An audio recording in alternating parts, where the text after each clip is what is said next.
Hello, everyone that is currently joining in the live. I have with me Mike on the Zoom call. Now, Mike is a follower of mine who I have been talking with for the last couple of hours on TikTok DMs. And he apparently has like this mind-boggling theory that, according to him, is going to change everything that we know about languages as a whole. You wanted to say something? You can see me? No, not really. Can you see me? No. Just figuring all this out. It's okay. We'll work it out somehow. Okay. Well, for now, could you explain the basis of your theory? Could you try and do that, or do you need your charts to really give the full meaning? No, I don't really need. I can demonstrate. Talk you along through it for a moment. Okay, wonderful. Okay. Basically, a lot of this is. Most anybody will grasp this. You're going to need a little bit of scientific know-how. You got to know a little bit about the esoteric knowledge, and Gnostics, what they practice. This is very Judeo-Christian. However, this is entirely newfangled, or it's just undiscovered. Mm-hmm. That's my opinion. And you said you called this musical linguistics? Musical linguistics, yes. There we go. When you consider platonic solids, we're working with three specifically: tetra, hexa, and dodecahedron shapes. Yes. We're aware of how many sides there are to the shapes: triangles, rectangles, and pentagons, right? Yes. However, we're counting faces of these platonic solids. This is 3D, not 2D. So we're getting into 4 plus 6 plus 12 equals 22. Look at the characters in the Hebraic language. There are 22 plus 5. Well, plus 5. I will argue that it's actually plus 6. Plus 6. Because I was going for the Vav Shafit. They don't count that. However, if you want to say his truth, and there's a great Psalm of Moses, Psalm 91 it is, I think. I'll find it. Anyhow, he says his truth. He mentions his truth, meaning God's truth. You would say that Amatu or Ha-Amatu, right? Yes. Now, the U and N, that's similar to the L in Polish. Polish has that. It's not an L, it's an L. It's a W sound. Yes. Now that is no one counts that as a suffix. However, there are only 5 that are used: kaf, mem, nun, pe, and tzadi. Well, try it with a safi vowel. In fact, put vowel before everything. It looks like a number 1. It acts as a number 1, and it is the most, in my opinion, it is the most frequently yet weakest of powers that our faculty of speech enables and it acts. When we're speaking, we ask questions which are easy to throw out there, towards a riddling sphinx. What, when, where, how, who. Well, that's why. Because the W, that sound, it naturally opens the mouth and wants to speak. Notice in Hebrew, if you read the Hebrew Bible, notice how many times they put a vowel before everything, before certain words. Well, it's an and, it's a conjunctive. However, when it's used at the end, it has a different power, and it suggests the possessive, the third person possessive, his truth. So we say ha'ematu, or if I say read this in Polish, I'm saying naczytał, or like begin, naczynaj. There are certain ways to say that. Basically, so I constructed this as a pyramid shape because it actually looks like a pyramidal shape. Yes. I'm using 28 letters, not 27. And I'm beginning with Vav, Kaf, Mem, Nun, Hey, Sadi, in that order from the top down. Yes. So you were mentioning Polish. What's the connection between Polish and Hebrew, if you don't mind me asking? Basically just the different connections. However, the one that's most prevalent and significant for us is going to be the Vapsafit, when we want to speak of his truth or his ways in a third person context. And even to say Yahoo, that is, I'm not going to say the rest of the name because there's really no need for it right now. However, it's so possible to do. But we want to remember that these are third persons we're talking about, real or imagined. When we say Yahoo, actually... Michael, you're going in and out. You were going in and out for a while there. Can you go and repeat what you were just saying? Which a person... Michael? When we say who, we want to say Jehovah.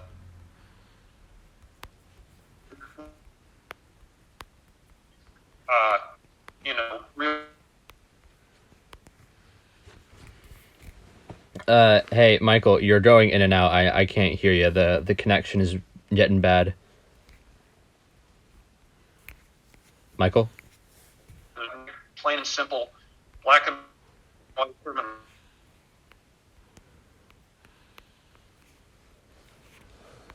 Michael, I can't hear you. You're like going in and out. Oh. The internet's fuzzy. Michael? Sorry, yeah.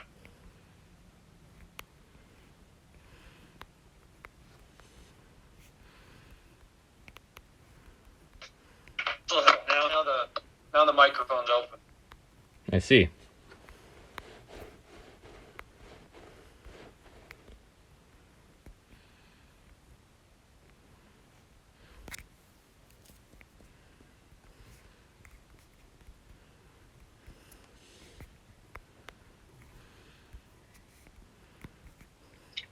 Ah, okay, I see. We have camera. Wonderful.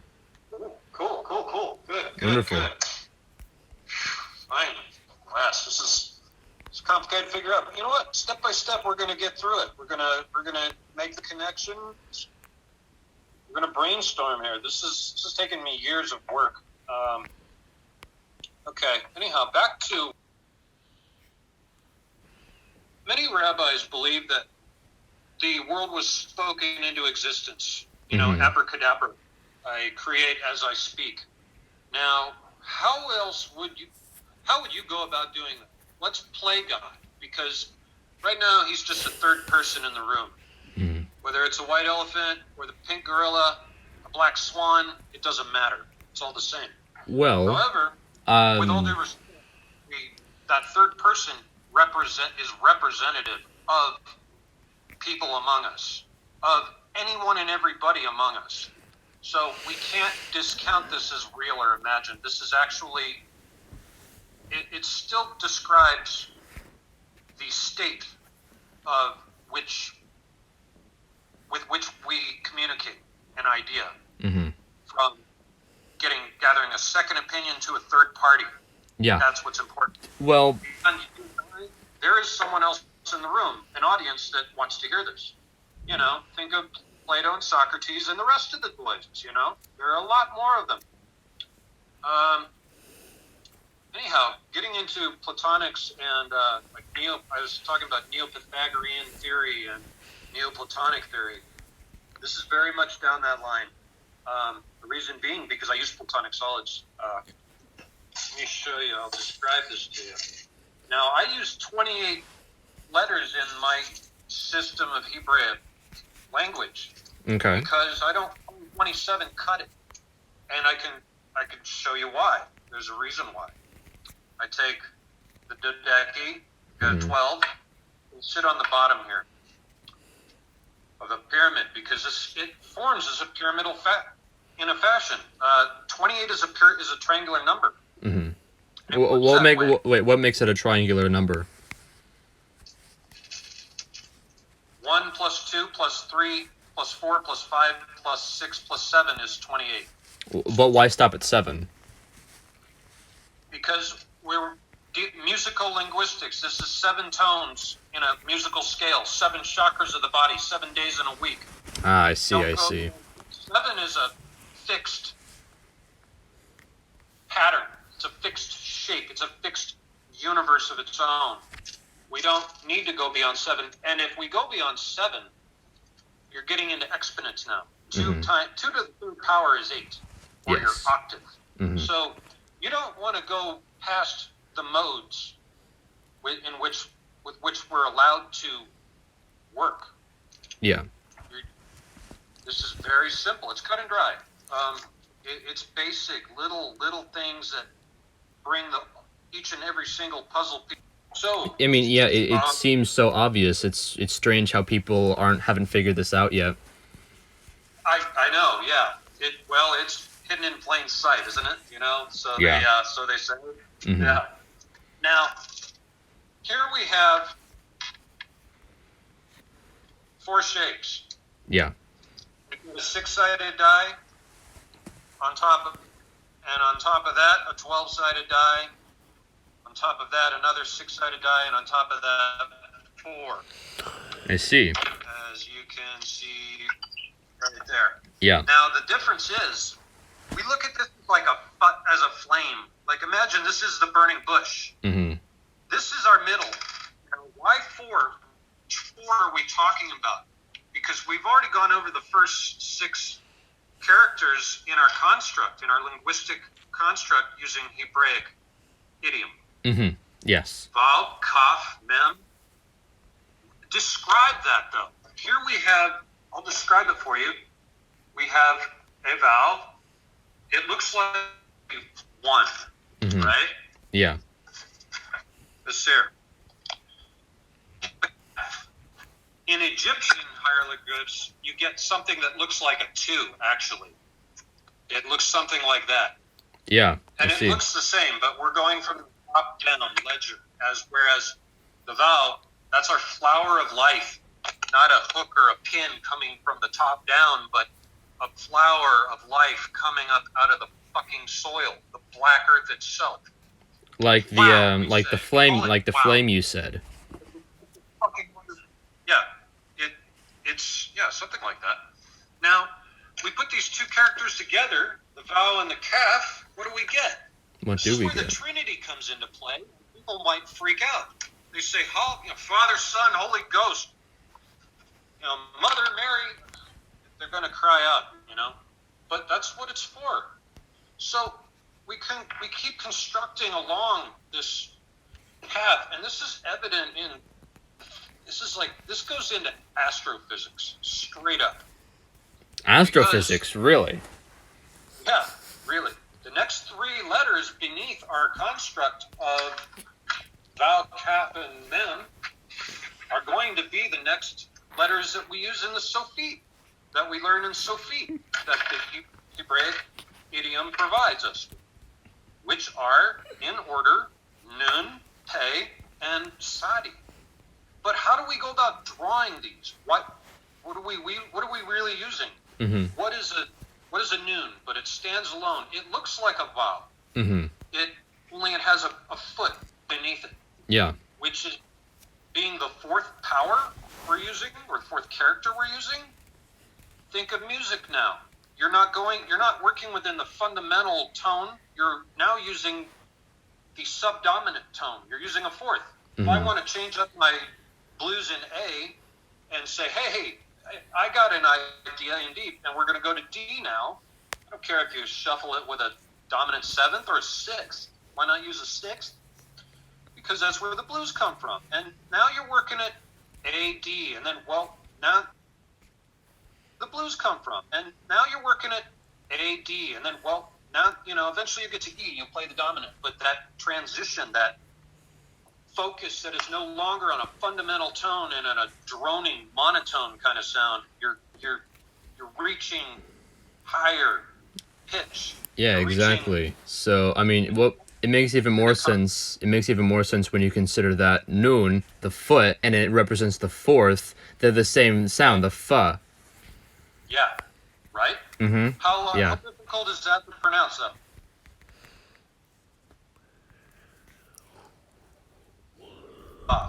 Piss off. Those are easy to say, but you're next level already. Not for, for heaven's sake. Even so, like, you're going to get swearing coming out of this. The word for Hebrew in please is no. Mm-hmm. Like corona, you're saying, please, no, stop crying, or you're crying, please. Mm-hmm.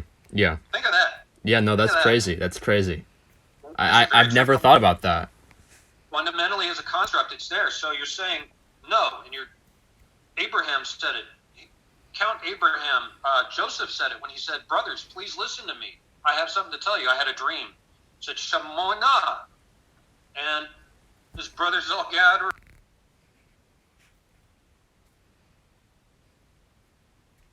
Buddha probably had a good laugh, and elbowed a Reuben, Shimon, like, listen to this guy. He's got ideas, big ideas. But no, they're very little things. Mm-hmm. Yeah, totally. Very slight eccentricity. So we continue along. Now, the whole next construct in our third line, because right here we have Vav, Mm-hmm. Kaf, and Mem. Yeah. Basically, our first power stand alone, and that's why it's used with the name of the Lord. Yeah. Jehovah, because there.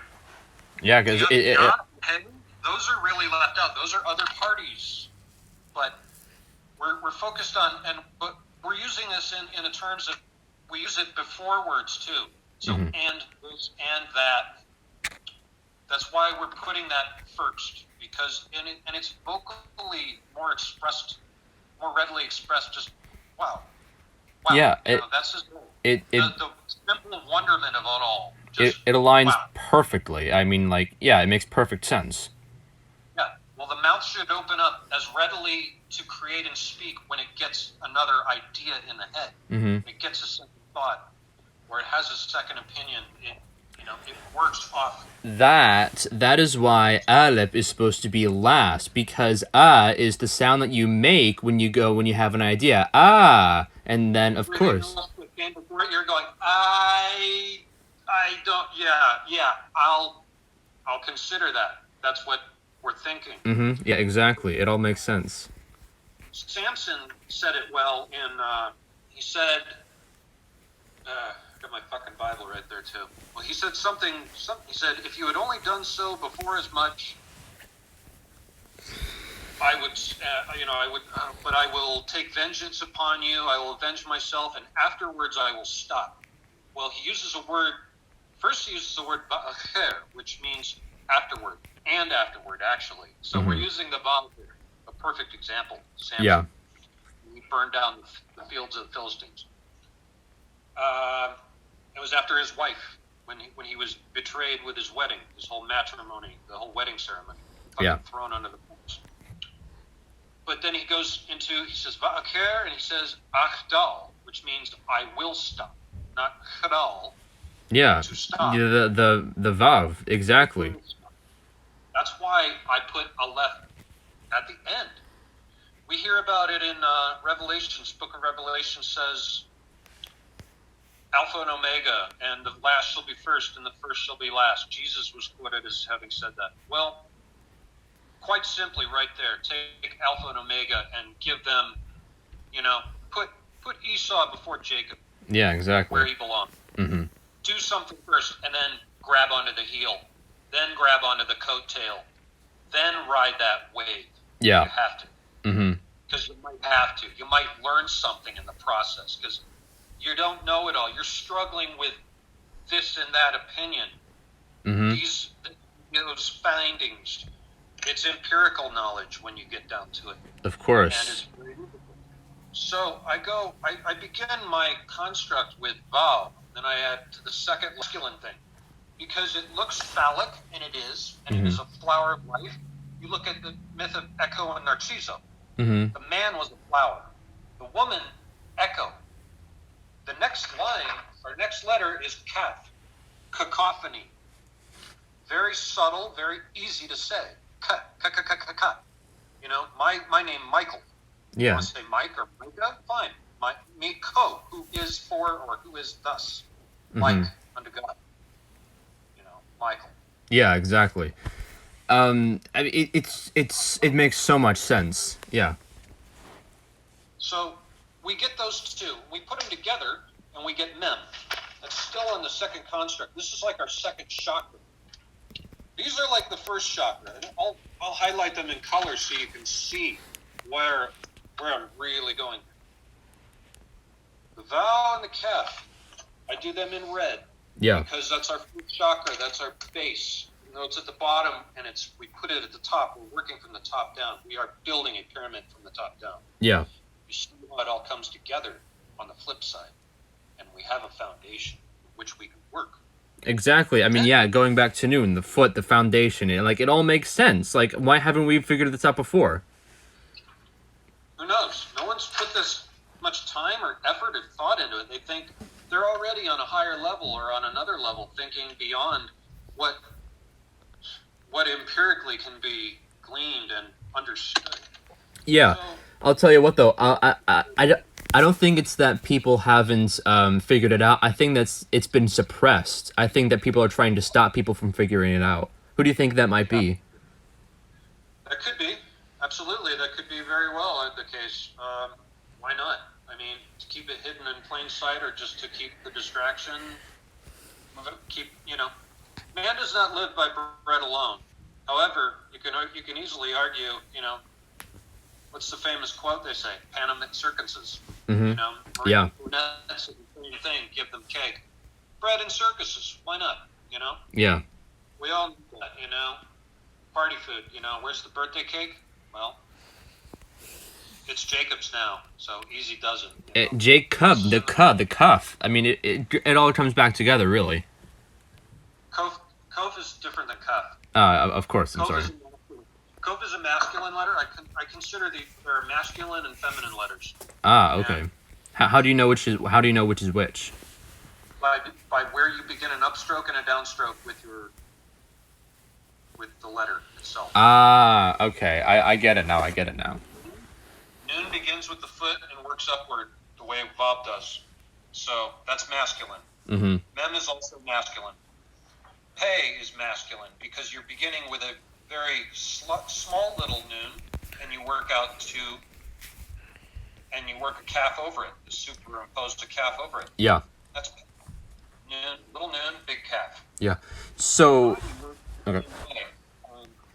In fact, we have a little calf or a yod, which is kind of the same thing. I see it as the same thing. However, we're working with a little calf and a big noon. You see how it swoops down and then outwardly that way. It follows the same construct as the little calf and a big noon. Yeah. So you were coloring all these letters like to represent like chakras and stuff. What do you think this has to do with Hindu mythology? Can you lend any insights into that? Everything to do with it. I know a little bit. of Hindi. Abhyasa, the word for practice. Of course. Detachment. Hapuka, completeness. Mm-hmm. A thorough supervision. Even that word vision itself, Vishnu. Yeah, of course. Yeah, I mean, it all goes back. Yeah. What's provided, is this manifest destiny all of a sudden? Has it been that way all the time? No. Providence, no. Proof of evidence. You have to really break it down. Providence, proof of evidence. Oh my gosh. Like what have we been doing like these past 100 years? Like, oh my gosh. No one's learned how to channel this energy properly. I tell you, what I've studied in the last couple of years has completely changed me physiologically. Really? Yeah. Much more articulate. My thoughts are more concise and clearer. I have schizophrenia, so actually this is kind of breakthrough for me, just to be able to relate what my ideas are in a coherent, sensible way. I mean, I've been told that people with schizophrenia actually have like secrets of the higher universe, that like they're able to comprehend things, that like being schizophrenic is actually like the norm, and like and that we're all just being blind. Yeah, to be of two minds about something. I mean, that's where Jacob asks, do I hang on to the coattails? Do I ask for his birthday blessing, Do I feed him some pottage and save his ass? It's my brother. I love him. Of course. My brother's keeper. That had a lot to do with it. That's He's thinking Esau's coming in off the range. He's rough and tough, and he's starved to death. Like, how do you feed the beast? yeah. Nature and nurture. There's a big difference. Of course. And knowing that, a schizophrenic can have a breakdown, have an episode, and think, this isn't going to work out for me. But he or she can also be the most positive about it, about change.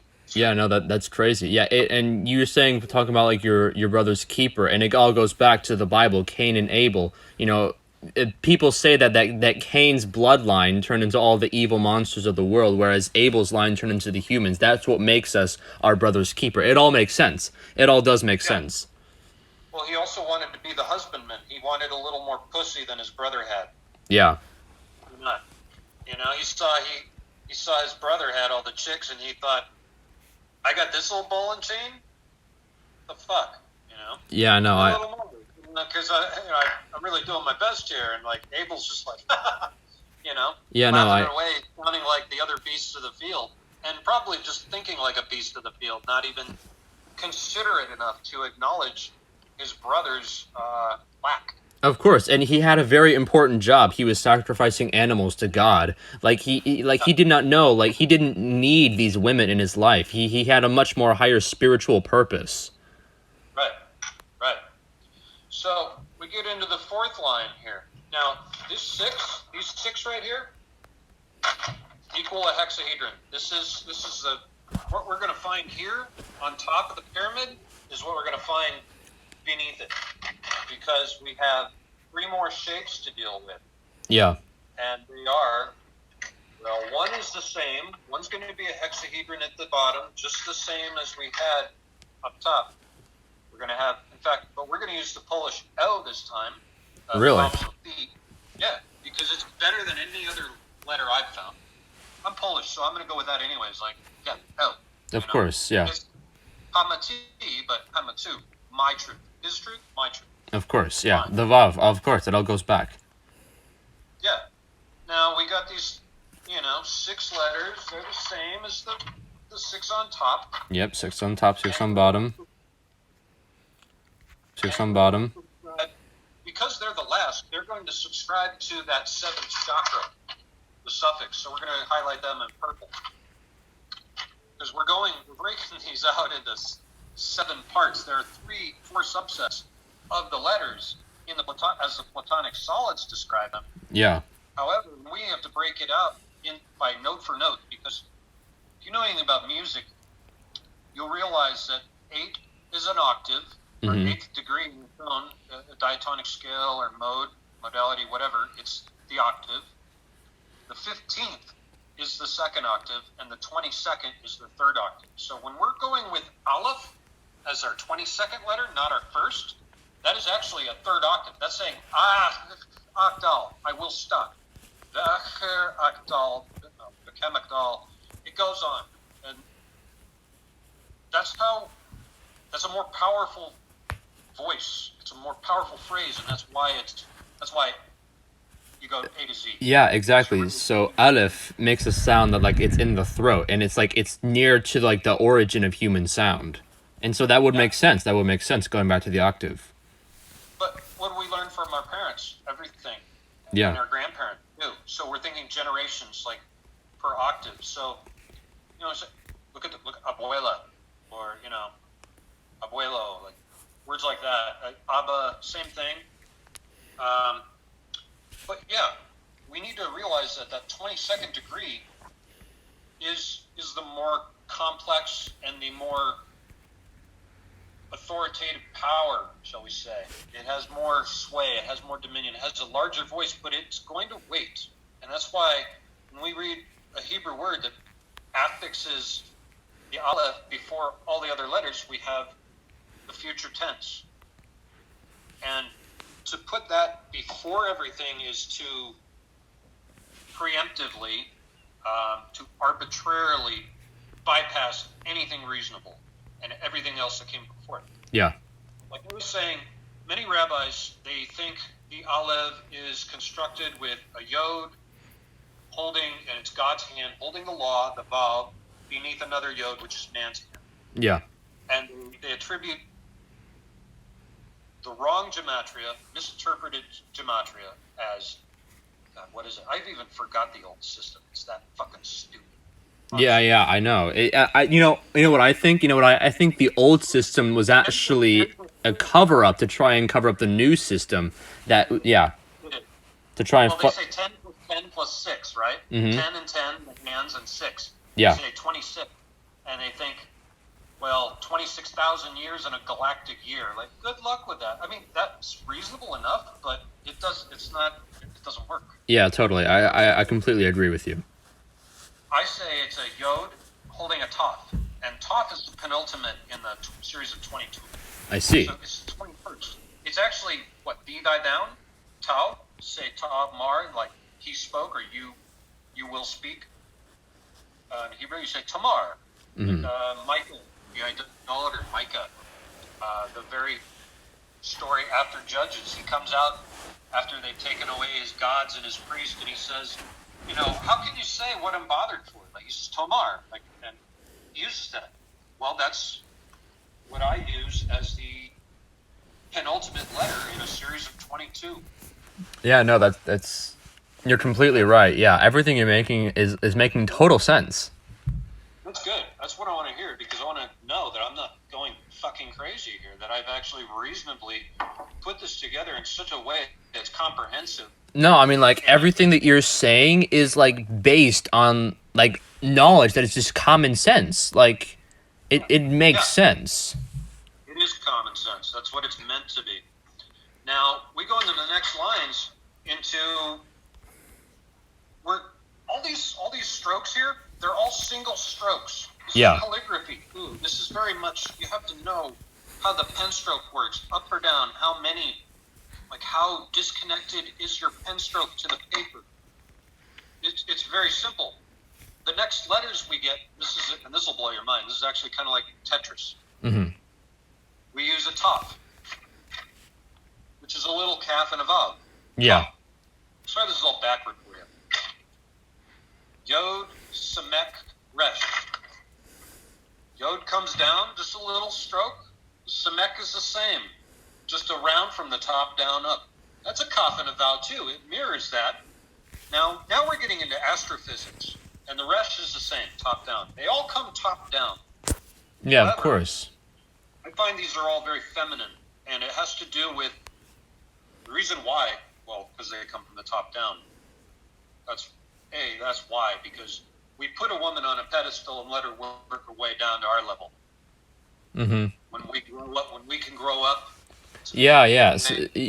Humanity is always trying to bring each other down when we should be raising each other up. Yeah. No, it's all making sense. We're thinking about Daedalus and his escape from the labyrinth too. Don't fly too high to the sun. Don't fly too low to the sea spray. Mm-hmm. You'll make it, son.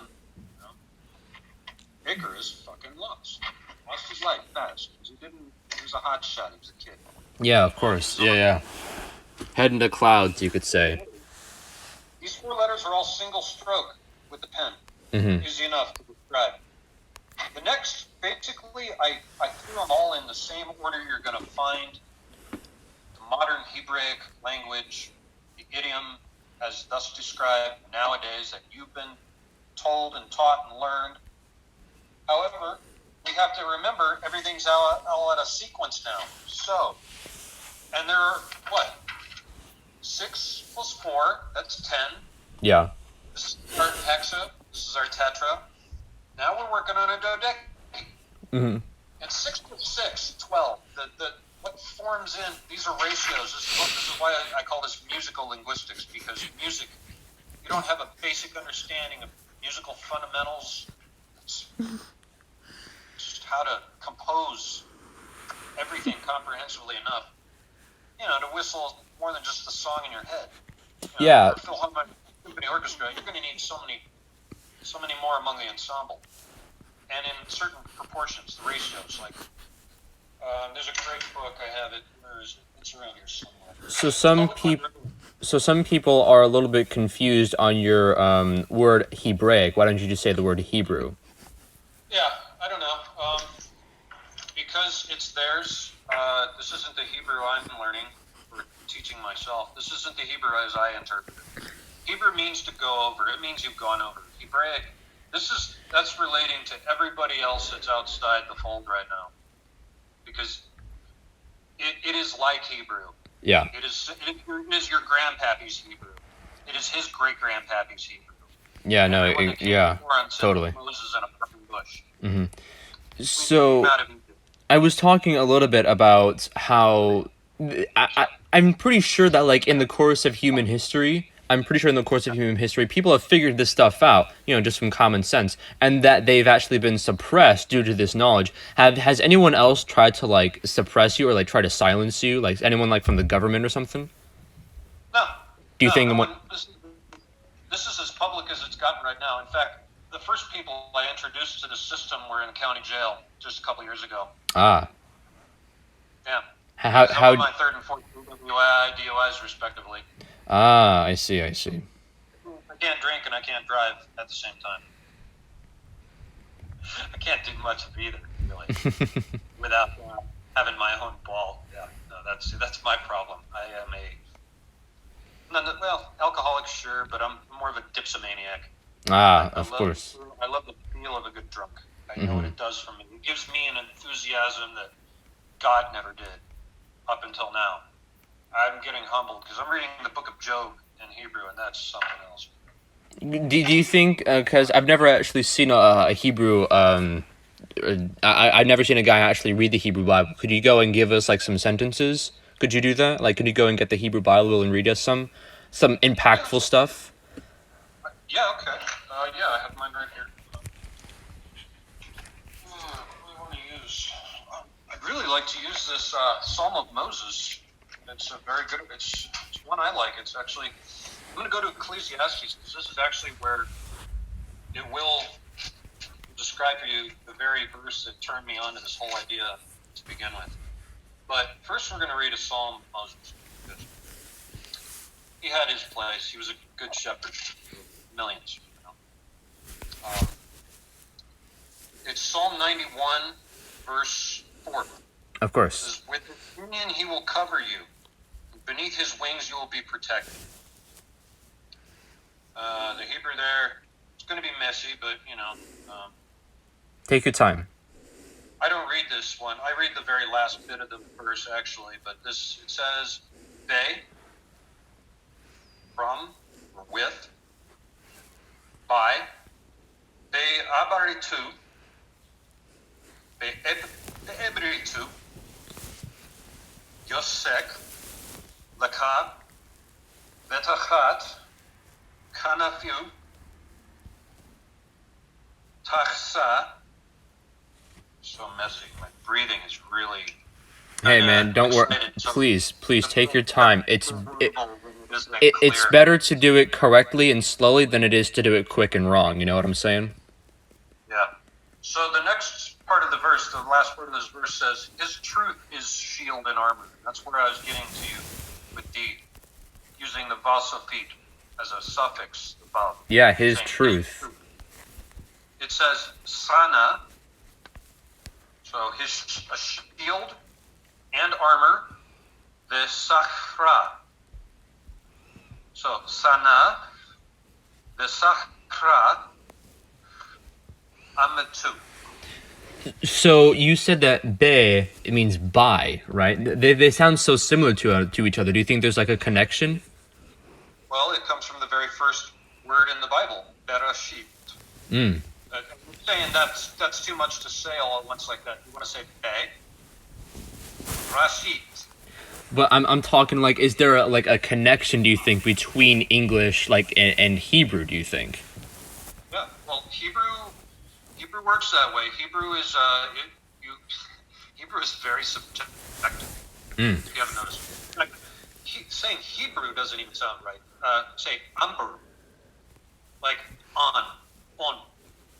Polish has the same word because you're using an ayin and not an aleph. You say In Chinese, they say ong. So you would say like on board. That's proper Hebrew. I see. Saying on board. So it's more like umbru. But the N is a nasal and it's silent. I heard that the Hebrew word for the language is actually called ivrit. So where does that come from? Which, oh, wait, say again? Ivrit. That's like the Hebrew word for the language of Hebrew. Yeah. Hebrew. Yeah. Hebrew, I yes, see. okay, yeah, Hebrew. Well, it's kind of, E doesn't say enough. You want to say ink. Mm. In in the covenant, in that construct, that's a more proper way to say you're on board with Hebrew. I see. I see. You've got to realize that the reflection, the reflexive, the property of the words themselves as vocalized. You're saying on board, not aboard. All Yeah. aboard? That sounds right, but you're saying all Hebrew? No, you're saying Maybe that is actually what it's supposed to mean. All Hebrew, like it's encoded into our language. well, it has a this, like I was talking about abhyasa and viagra in Hindi. The need to make a connection. Abhyasa, I believe, is very closely related to the word mitzvah. The Yeah. desire to connect and just the connection itself. Saba, the root of connect. Abhyasa, mitzvah, same word. Viagra, to disconnect though. But Viagra. Vairagya. Vairagya. V-A-I V-A-I-R-A-G-Y-A. That's how you Vairagya. spell I it. see. I see. Wonderful. Vairagya, yeah. It's a very difficult word for me to pronounce, but it means to disconnect or to detach, to I see. distance. Yeah. Totally. And what we're doing, we get a little peace of mind. We can take a deep breath, recollect our thoughts, compose ourselves once again. However, we need to make that connection. And the desire to connect is the flip side of what they call Vairagya, which is abhyasa. And that is the same word. The desire to connect is what we put into practice. It's the same word for repetition, for practice, for application. Yeah. Yeah. Totally. It's scientific method 101, only Hindi.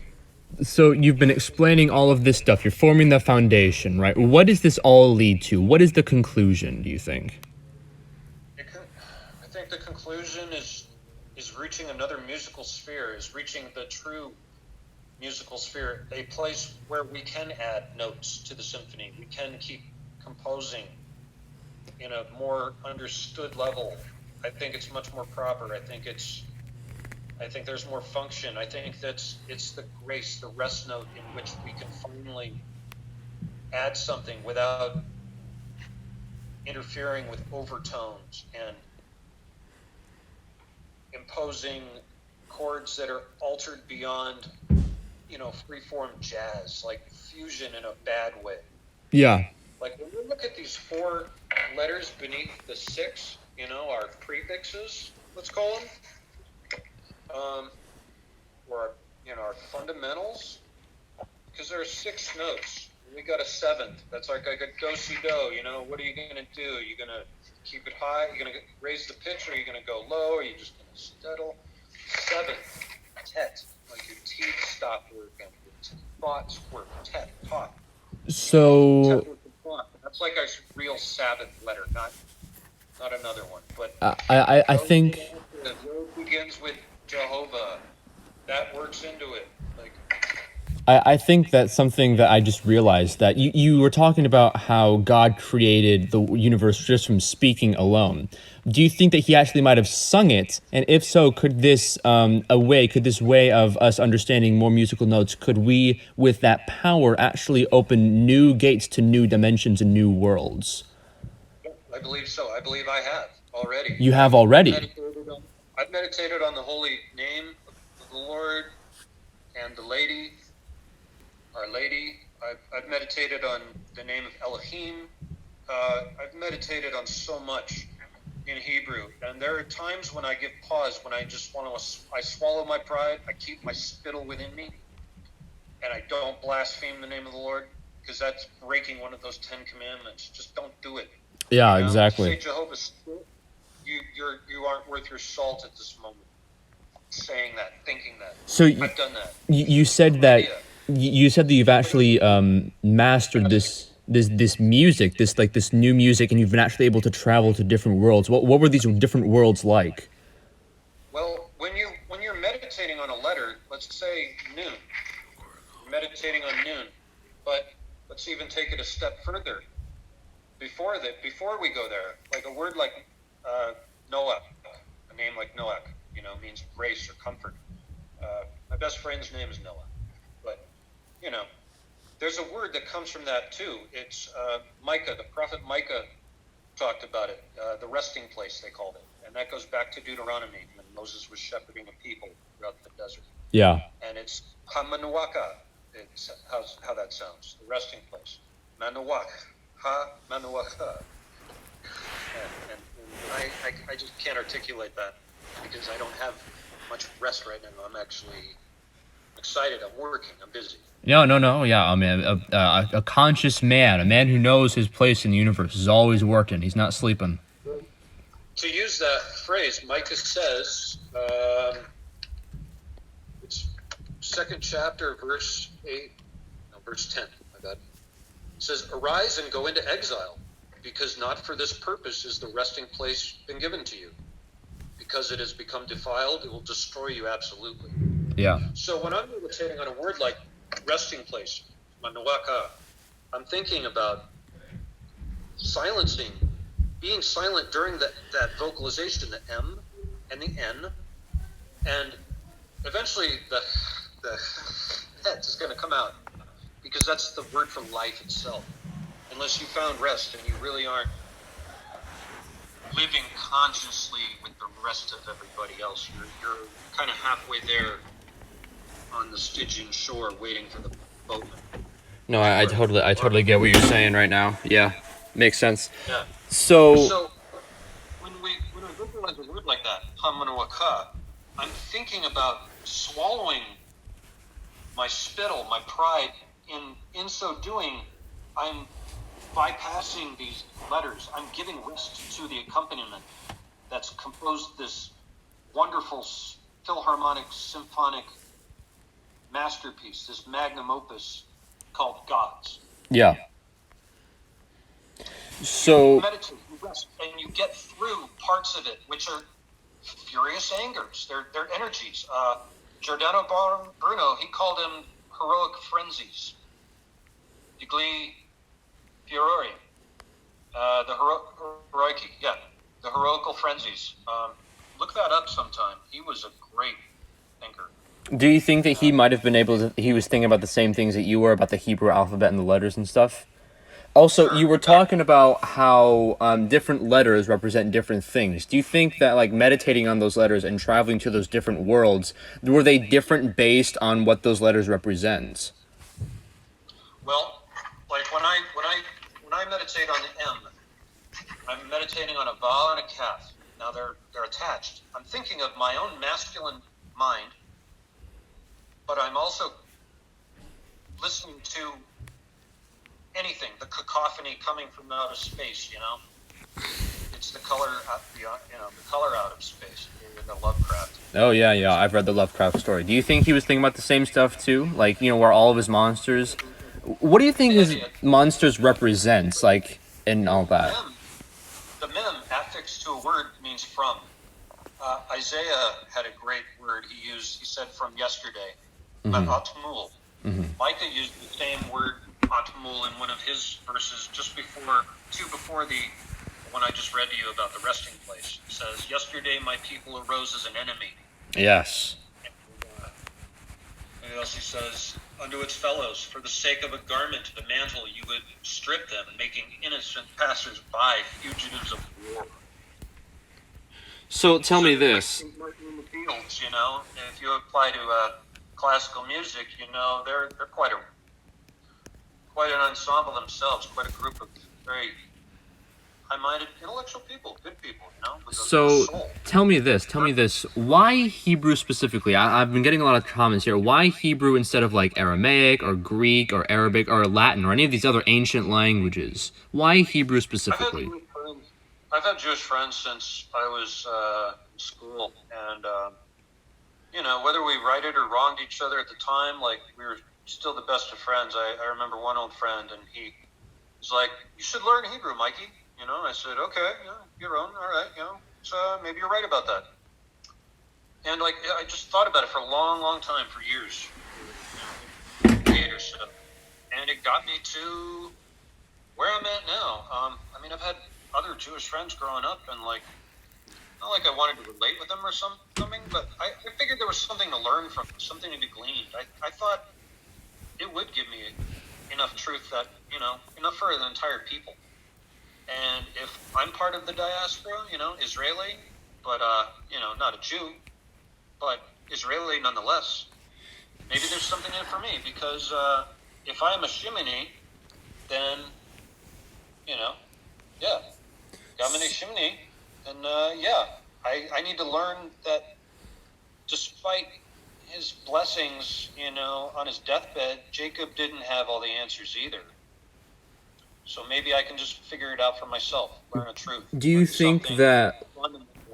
and make it work productively, not to to smooth out those rough edges, to quell the arguments, to satisfy the hunger and the thirst that we all seek, that we know in our hearts, but we haven't proven reasonably enough for a dialogue, for an assembly, a whole host of people. Our first right as Americans, we have the freedom of speech, which isn't worth anything if those words have no value. If they're a dime a dozen, fuck them. Hang everything. You've only taught an animal to fucking speak. Parroting. Yeah, pretty much. Yeah, exactly. Who's a fucking prime example of it. True blue. I'm not going to get political anymore here, but yeah. Yeah, anyways, totally. So I'll tell you what. Here's what I'm thinking. Do you think that the modern translations of the Bible, like the King James, do you think that they've been translated purposely to try and deceive people and to stray them away from this truth, do you think? King James is as faithful as it can be. Oh, really? Plain and simple. There are some, it needs a good re-edit, but it needs revision, but no. For all intents and purposes, I think it's about the same in some places. Biblical Hebrew is hard to translate also. There are many words that sound the same, but they aren't. And many words that don't carry the same weight of the meanings. They have gravity dependent on those situations. Like, for example, Uriah and Arya. Arya can mean a lion. It can also mean Uriah, a manger. Yeah. Baby Jesus. That's very interesting. Do you think that so I'm currently at like 3% on my iPad. Do you think that you can wrap up everything that you're saying so that way everyone at home can understand? Yeah, I believe there are degrees to which we take, and step by step, this isn't a long jump on the track and field. This isn't the triple jump on the track and field. Step by step, we get our way, and we create as we speak. The message we have to relate, as concise as it can be, it's dependent on how we form those words, how we phrase them, in which context we speak, of whom, of what, of whichsoever school we apply ourselves to. Yeah. One doesn't just inherit this. One doesn't take it for granted. One doesn't even know what the fuck it is until it's slapped them in the face. Yeah. The silver spoon itself. Until you bought the reality check or you bought that meal ticket with a reality check, you're hungering. You're still thirsting for some food for thought. I think this really helps step by step. I'm going to quote Caesar right now, because Caesar, I think he was great. At 43 years of age, I'm at book 3. I'm following along with his campaign. I have been since he would have started, since I might have started it. But we're actually flash forwarding from book 3 and where I am right now in life, my place, my own social, political context, But what he did, he came back to Rome, and he was at the river Rubicon, and he was wondering whether to take his legion across the river.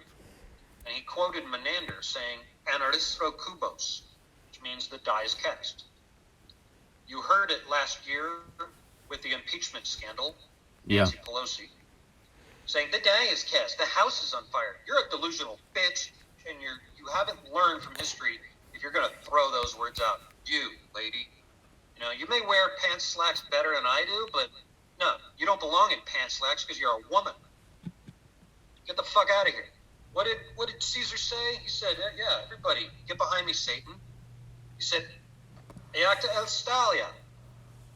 Or you really want to get down to what the word should have been, abjecto Estalia. Because he's in an abject state of mind thinking, my subjects of Rome, my soldiers, don't know where to go now. Yeah. We've spent the last 10 years in Gaul. Like I am here in the Colorado Front Range, man. Same place, same time, same frame of mind, same everything. Politics they haven't changed. They're going to, though. They're going to very soon. We're going to see it in the next couple decades. All right. 4, 8, 4 more years. But he says, abjecto Estalia. And yeah, the die is cast. I may play with my silly die, but you know what? It all goes back. It all goes back to Caesar and the dice. From the very beginning of this call, it all goes back to the dice. Well, I mean... Yeah, conceptually, it is very much the same. Go figure that. Who knew that was coming? Yeah. I didn't. But yeah, I played Dungeons and Dragons since I was in high school, and I never lost that. I never lost the passion for it. I started learning sacred geometry and getting more into that. And then I got even more political when everything got put together. And I'm thinking to myself nowadays, my own words, I'm going to say abjecto Estalia. I have cast the die because as an abject man, looking for more subject matter and a more objective approach, perspective, like Ayn Rand taught objectivism. Yeah. Sharp cookie she was. Really sharp cookie she was. She was the fountainhead of her generation. Fountainhead, yeah, exactly, like her novel. Yeah. Right? Yeah. Well, anyways, Michael, it was an absolute pleasure having you talk about, this amazing theory that you have, educating all the people that I have here, and I just want to go and say thank you so much for sharing everything. I hope to do this sometime more in the future to go into more depth. But for now, I'm going to go and leave it for tonight. Thank you so much. Hey, thank you. Thanks for talking with me, and everything. And yeah, I'll let you know when I get this book written, and I'll send you a signed copy. Oh my gosh, wonderful. Thank you so much.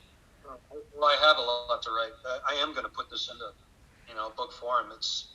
I consider it intellectual property, but I mean, everybody can learn from it. Like, I don't need a lot, Yeah, of course. I love what I got out of this, really. Money isn't an issue. It always is, but yeah, it's an enterprising field, music and linguistics. To find more in the assembly, gather them, an ensemble, to really hear the music of the spheres and, get the Renaissance that the 21st century is just begging for. They're dying for it. Totally. Thirsting for it. Yeah. It's the truth. It's a truth. Anyhow. All right. It's my truth, and I'm always glad to share it with you. So thanks again. Yeah. Of course. We'll have to chat some other time. I'd like to meet some of your people too. Yeah, of course. Yeah. Well, I'll go and leave it here. Thank you so much for calling. I'll go and see you tomorrow. All right. See ya. Have a good night. Yep. Good night. Oh my fucking god. Oh.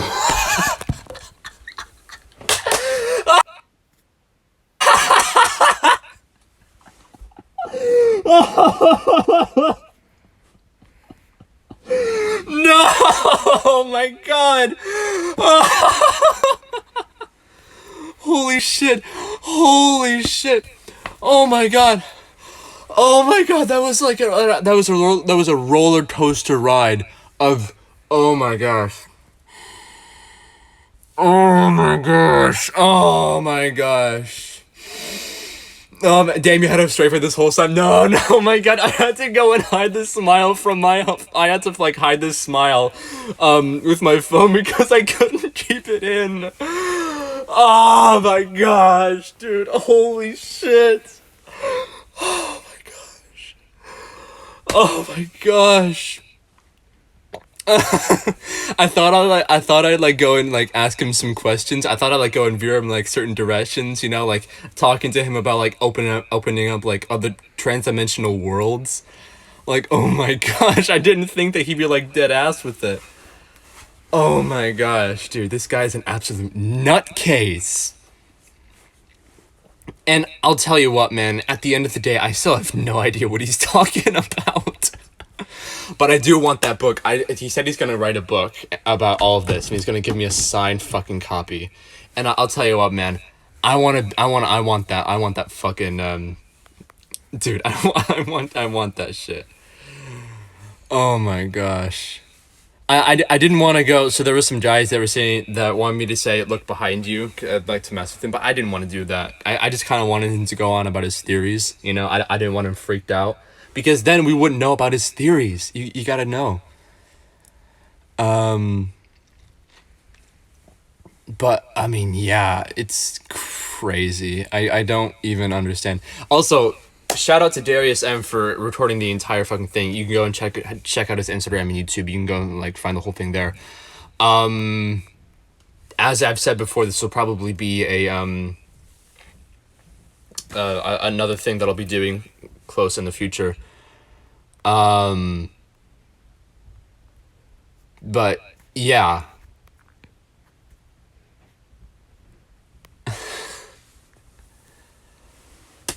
Anyways, so I guess Darius M, just go and post that like on your Instagram and all that.